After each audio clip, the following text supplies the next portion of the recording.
होगा तो। शेख, सवाल ये है, एक भाई है जो इंशाल्लाह आखिरी आशरे में उम्रा के लिए जाने वाले हैं। हाँ, जी। तो जैसे हम जानते हैं कि शेख, सऊदी में जो है एक दिन पहले चांद दिखता है और रोजा भी पहले स्टार्ट हो जाता है। तो जब भी वो जाएंगे और पहुंचेंगे तो एक दिन उनका रोजा आगे रहेगा और उनका रिटर्न फ्लाइट भी बुक है।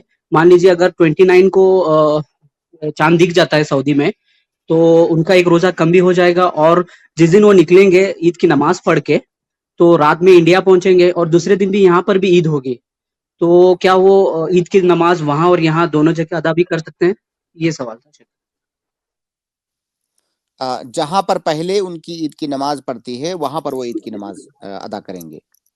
अगर ईद की नमाज उनकी सऊदीया में हो गई तो खलास, अब उनकी ईद हो गई, बाद में उनको दोबारा ईद की नमाज नहीं पढ़नी है। अब अगर वो पढ़ना चाहें तो पढ़ सकते हैं, उनके लिए नफली नमाज पढ़ होगी सकते हैं वो। ना?